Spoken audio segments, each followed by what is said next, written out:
Alamin na ho natin ang pulso ng ating mga kabrigada. Nag-ikot-ikot na po si Brigada Ann Cortez para tanongin kung sila nga ho ba ay pabor dito po sa ating katanungan ngayong araw. Na kung sila po ang tatanungin, pabor ho ba silang gawing mandatory ang drug testing sa mga driver? Brigada Ann Cortez, ano bang sagot nila dyan? I-brigada mo! Brigada Live Report.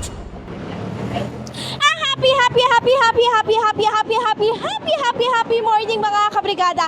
And syempre dahil for the Monday today, talaga naman nag-ikot na tayo sa kagilit-giliran at kasingit-singitan ng Metro and Mega Manila at maging syempre dito sa Barangay 142 Zone 15. Dito nga sa may Pasay City. For the check ako kasi baka mamay ba yung number. Pero ito na nga na Brigada Gap and Brigada Abs. Pero dahil nga medyo nakakalungkot itong mga nangyayari mga kamakailan as well as kahapon dahil maraming mga aksidente mula dito sa SCTEX. Papunta nga dito sa NAIA na talaga naman bumawi ng mga buhay. Nagtanong na tayo kanina sa kagilit-giliran at kasingit-singitan ng Metro and Mega Manila na kung sila nga ba ang tatanungin.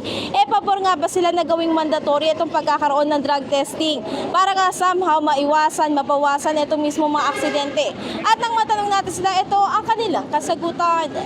By chance, sir, kayo pabor po ba kayo na magkaroon ng mandatory drug testing yung mga driver? Pabor na. Para mas masaayos din nila yung pag-aano sa kalsada, tsaka masigurado rin yung mga bumabiyahe. Oo, siyempre. Siyempre, maraming nadidisgrasya pag ganung mas maganda yung ganyan na nila.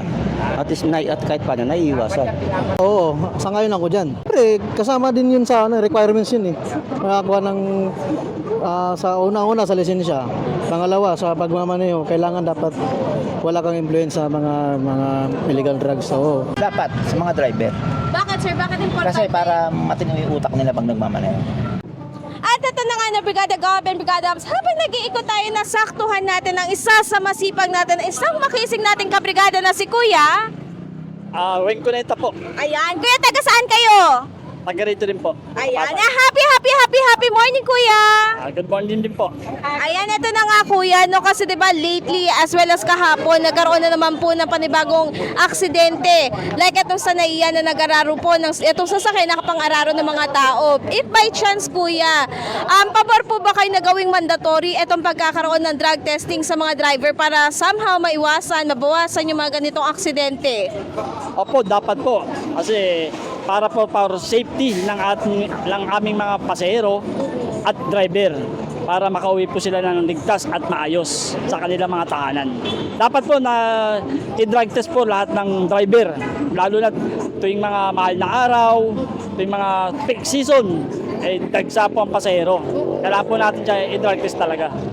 Oo, tama naman si Kuya. Kaya naman may mga ilang senador din talaga, Brigada Gab and Brigada Abs, yung nagpupush na etong pagbibigay nga ng driver's license mas maging kumbaga stricto at talaga naman madami daw dapat ng mga alituntunin para talagang hindi na makalusot itong mga reckless driver at maiwasan o mabawasan itong mga aksidente. At dahil dyan, no, Brigada Gab and Brigada Abs, dahil for the go-go si Kuya, kung makikita nyo, ready na siya sa ating Brigada Sleep. Kuya, susuotin nyo yan, ha? Opo, may panawagan din po sa LTFRB. Sige, go. Ipanawagan, i-ano po natin yung drug test po sa lahat ng mga sasakyan. Lalo na po sa mga driver. Kailangan po natin mandatory. Yun lang po, maraming salamat po. Maraming salamat Kuya at mag-iingat po kayo palagi at syempre yung mga pasahero. At ito na nga na Brigada Gab and Brigada Abs ay magpo-further babay na tayo kaya naman in the heart of changing lives. Ako si Brigada Ann Cortez ng 105.1 Brigada News FM Manila, the Music News Authority.